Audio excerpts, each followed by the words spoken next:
ओम नमः शिवाय। स्कंद पुराण में आज की कथा में त्रिलोचन लिंग की महिमा। भगवान त्रिलोचन की मणि निर्मित मंदिर में कबूतरों का एक जोड़ा निवास करता था। वे दोनों कबूतर प्रतिदिन प्रातः, मध्य और सायंकाल में मंदिर की परिक्रमा करते। सब और उड़ते और अपने पंखों से मंदिर में लगी धूल को दूर करते। भक्त भगवान के जिन नामों का उच्चारण करते वे सब उन्हीं के कानों में पड़ते। वे नेत्रों में मंगल आरती की ज्योति पड़ती। कभी कभी तो वे दाना चुगने की चिंता छोड़ वहीं ठहर दर्शन करते। मंदिर के चारों ओर जो चावल या प्रसाद बिखरा रहता उन्हीं को चुगते और परिक्रमा करते। ऐसा करते उन्हें बहुत वर्ष बीत गए। एक दिन एक बाज की नज़र उन पर पड़ गई। डर कर कबूतरी ने स्थान त्यागने की बात कही, किंतु कबूतर बोला वह मेरा क्या ही बिगाड़ लेगा।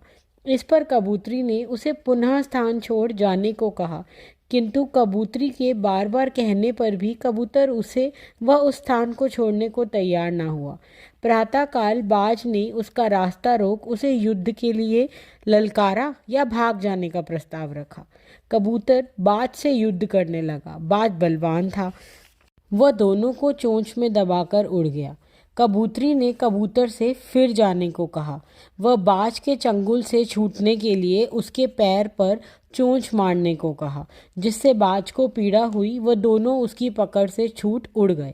समय आने पर दोनों ने अयोध्या में मृत्यु को प्राप्त किया। एक कबूतर तो दूसरा जन्म ले परिमालय नाम से हुआ। वे पूर्व जन्म के पुण्य से शिवजी की भक्ति में तत्पर रहता और काशी में भगवान त्रिलोचन की पूजा के बिना भोजन भी नहीं करता। कबूतरी ने पाताल में नागराज के घर में कन्या रूप में जन्म लिया। उसका नाम रत्नावली था। उसने अपने पिता को शिवजी की भक्ति में तत्पर देख नियम लिया कि वे अपनी दोनों सखियों प्रभावती और कलावती के साथ काशी जा त्रिलोचन भगवान की पूजा कर ही अपना मौन त्यागेगी, अन्यथा नहीं।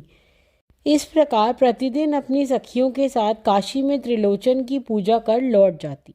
एक समय त्रिलोचन देव की पूजा कर वह मंडप में ही सो गई। उस समय भगवान त्रिलोचन लिंग से निकलकर उन्हें दर्शन दिए। भगवान को प्रत्यक्ष देख रत्नावली ने सखियों सहित उनकी स्तुति की। वे दंडवत प्रणाम किया। अब भगवान ने उन्हें परिमाल्य के बारे में बता तीनों को उसे पति रूप में स्वीकार करने को कहा। वे पूर्व जन्म की भक्ति के फलस्वरूप ही वे चारों को जीवन अंत में मोक्ष प्राप्त होगा। अब कन्याओं ने पूर्व जन्म की सेवा के बारे में जानना चाहा, जिसका वर्णन हम अगले अध्याय में करेंगे।